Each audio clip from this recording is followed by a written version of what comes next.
What's up, boys? Welcome back to the channel.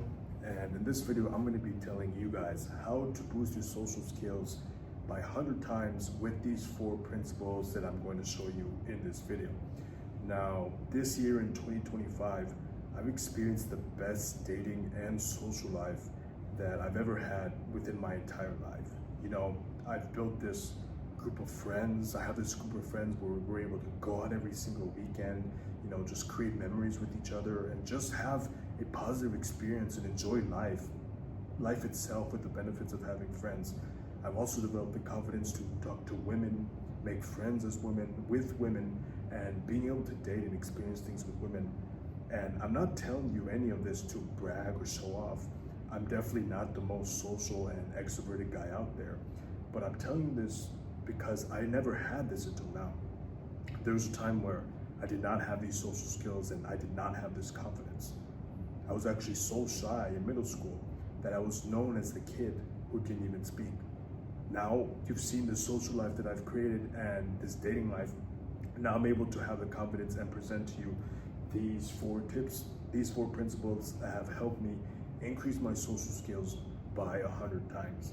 So how did I do it? How are we going to do it? How are you going to apply these 4 principles into your life? The first principle that boost and help you understand what really social skills are is negativity.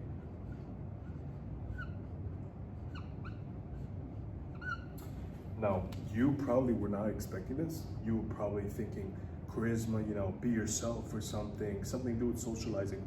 But negativity is probably the number one thing, the number one root that is causing introverts, you know, people who want a social life, want friends, want a date, but they just can't. This is the root of every single problem, and I'm gonna tell you the story why. You see, as I just said in this video, I was literally known as the kid in school who never spoke. That's how shy people thought that I was, and I was shy. And part of the reason why I did not speak and I was scared to talk to people was because I grew up in an environment that was pretty hostile. And long story short, my parents were yelling at me all the time. They would always yell at me all the time. Now, I love my parents and everything. My parents gave me food, they gave me a roof over my head. I'm not saying that I was treated badly, but my parents are from other countries. And you know, when your parents are from other countries, your parents expect you to lock in a lot, okay? I could talk more about this, go on, but long story short, my parents always yelled at me because for 7 years I was their only child and they wanted me to be safe. So anything that I would do, if I would mess up, if I would, you know, drop my cup and make a mess, or if I was to do something that I wasn't supposed to do, my parents would yell at me a lot. They would tell me not to do things, okay?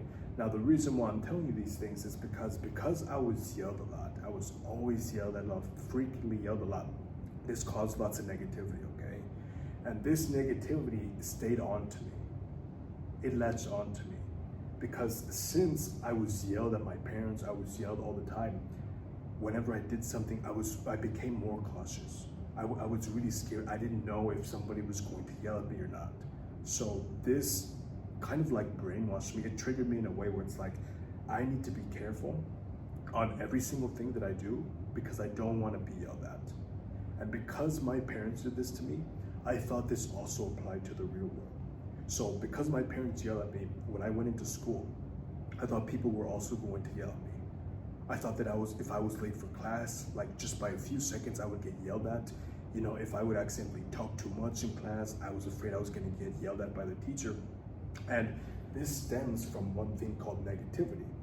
Now, another reason on why this is because if you're someone who's struggling with social skills and you constantly get in this like cycle of thinking that you can't make friends, you have probably also thought of negativity in your mind. Think about the last time you tried to talk to someone. Think about the last time you tried to make a friend. You were probably thinking in your mind, oh, this person doesn't like me. Oh, you know, I'm not good enough for them. They're way more popular than me. These are negative thoughts. Now, you really need to understand and kind of log and track back on where this comes from. But let me tell you this, people who are extremely social, people who really love talking to people and get it so easy, they do not have these negative thoughts that we have, okay? I was talking to a buddy of mine, and he's a super extroverted guy, he loves talking to people. And I was basically talking to him about negative thoughts. And I asked him, man, like, what makes you want to talk to people so much? And he's like, oh, like, I just really like talking to people. I go into conversations, I go and see someone new, and I'm just thinking, you know what, maybe they can like me, I'm gonna become friends with this guy. So my friend who's extremely extroverted, he doesn't think about if the other person he's gonna talk to is gonna like them. He doesn't think about all the negative things that could happen to him. He thinks about the positive. And I know this isn't necessarily an answer that you want to hear.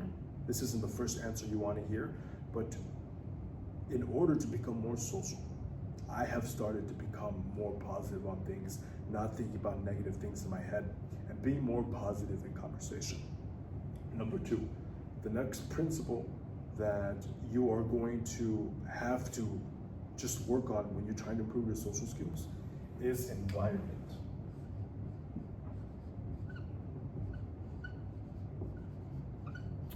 So that's the second principle, environment.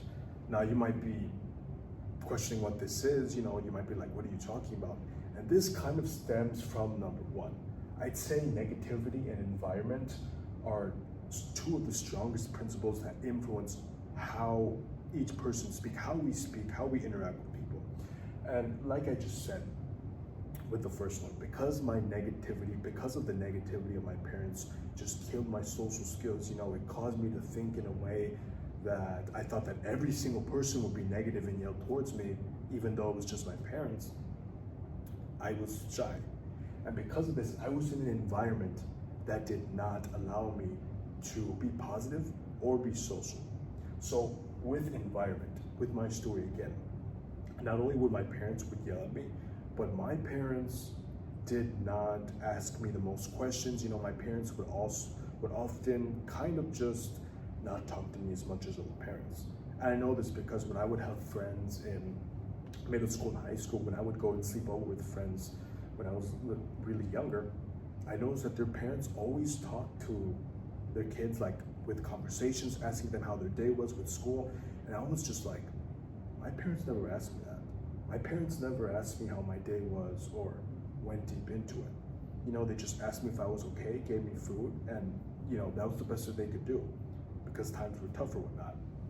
But what I've learned is that people who are in an environment where they're constantly in a social environment. So for example, if you're someone who's grown up in, for example, like an environment where your parents are always talking, you have a bunch of family, you have a bunch of people asking questions, you're going to naturally adapt to this. You're going to naturally adapt to this and start realizing, okay, I see and I'm in an environment where everyone's asking questions and whatnot. So I'm assuming this is how I should act in the real world.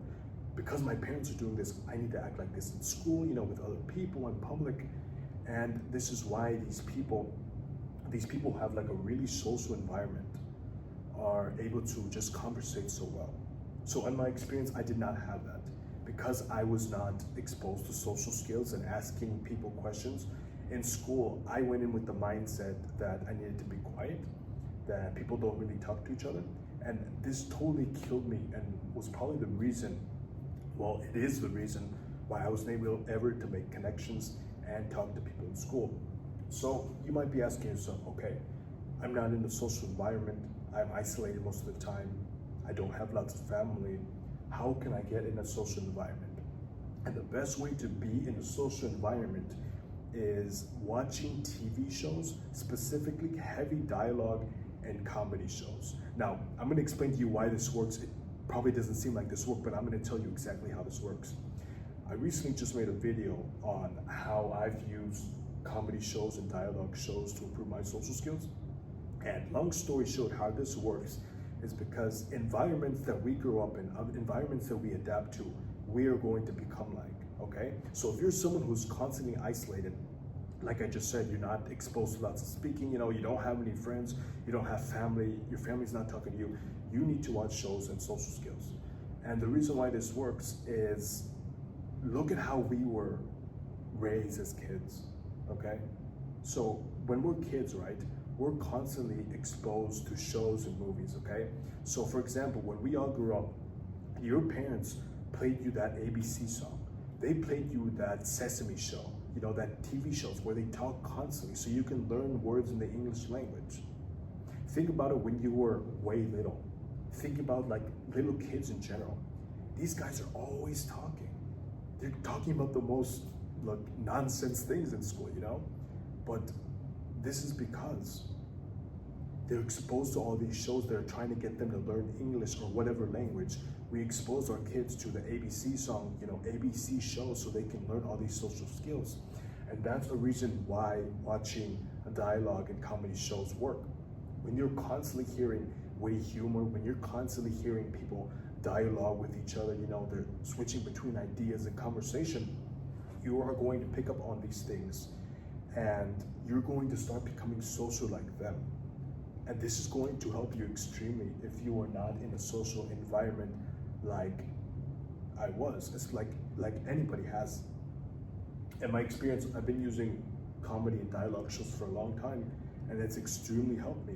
Because now, in a way, now that I see this and listen to this, in a way, I kind of act like characters. Like I kind of use the same lines. I kind of mimic them in shows, and I kind of mimic them in a way with social situations, so I can be able to have conversations. Being able to say all these things that make me more social. The third principle that I'm going to show you that has probably changed my social skills and dating life in general is appearance.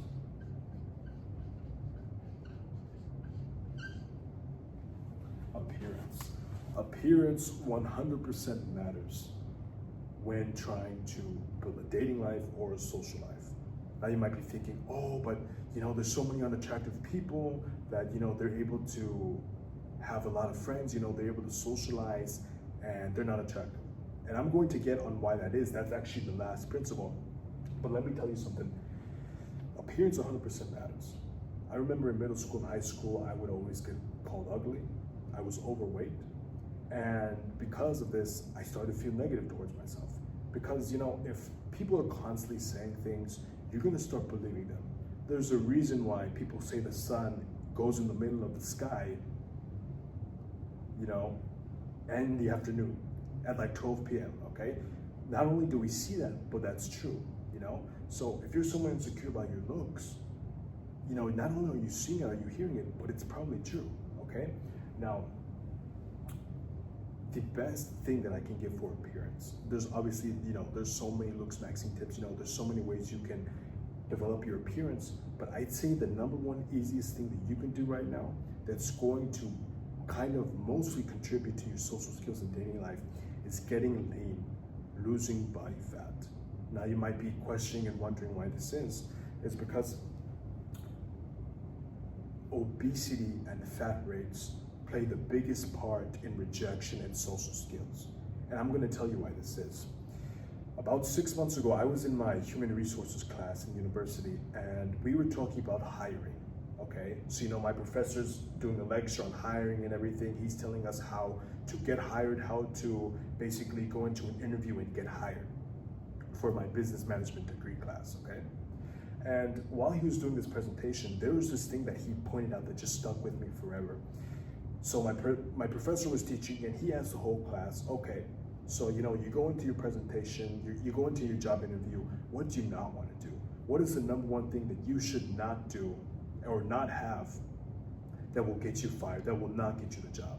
And people are saying things like, oh, like having a bad suit, or like being messy, having a bad resume. And my professor literally tells the whole class, the number one factor of why people get rejected from a job is obesity. And at this point, I'm like, that kind of makes sense. Because obesity, it shows a reflection on who you are. If you can't respect your own body and eat the right foods and take care of yourself, why would somebody respect you? And this also makes sense because in school, I was always taught that obesity kids, when obesity is rising and when kids are obese, they get made fun of the most. And this totally makes sense. So if you're someone who's a little overweight, if you're someone who is high in body fat, maybe you're not necessarily obese physically, but you're high in body fat, you're probably going to want to lose that. And the best way is a caloric deficit, doing cardio. There's lots of videos on how to do this. But losing body fat is probably the best way to boost your appearance, and people will see you and see you as more attractive. Girls are biologically attracted to a sharp jawline, abs, lean muscle, and you can't have a jawline, lean muscle, or abs with high body fat. So appearance is probably one of the most important things, because if people see you're attractive, you're going to be more attractive to them. They're going to want to talk to you. The fourth and last thing that you all are probably wondering about is experience. These are the completed principles. The last thing is experience. So as I just said with number 3, appearance definitely matters when trying to make more friends and socializing. But we all know that there's some person out there. We all know that one person who is not attractive at all. And we can call them out and say that they're ugly. But for some reason, they're able to just have a bunch of friends, date. Maybe they're even the most popular kid in your school. And it's just like, what is it that makes them so attractive despite them being ugly? And that's because of experience. And experience ties into environment and negativity. And I'll tell you this story. You say, last year, I was a freshman in university, and there's this guy that I met, and he wasn't too attractive, okay? But he was extremely charismatic. I enjoyed talking to him, all right? And we were talking, and he invites me the first time I met him to this event a day after that we had met. And I was just like, in my head, I was just like, you know what? I'm not sure, I got other things to do. But I'm just like, you know what? He was cool. I'll give this guy a chance. And this friend that wasn't too attractive, I go to the event he asked for, and I'm just expecting him to pull up with like his boys, his group of friends. But as soon as I pull up to this event, I see him, and then behind him I see this really attractive group of girls. And I didn't think about it as much, but I say, hey, what's up, man? Like, let's have a good time. And he's like, oh yeah, for sure, thanks for coming out. By the way, here are my group of friends that I brought to hang out with us. And these group of friends that he's showing me were these group of girls behind him. They were absolutely attractive. And I'm just like, what is it? How was he able to get all these girls? How was he able to make so much friends? And that comes from experience. Because I've noticed, and I've also noticed this from learning about this friend as well, is that this guy, he had so much family, he had so much experience in business and finance, which is what he was studying at the university. And because of this positive experience, he knew his worth. So he knew that his parents were rich. He knew that his parents had status. He knew that he knew a lot of knowledge on the field that he was in. So because of this, why would he be shy? Why would he be shy?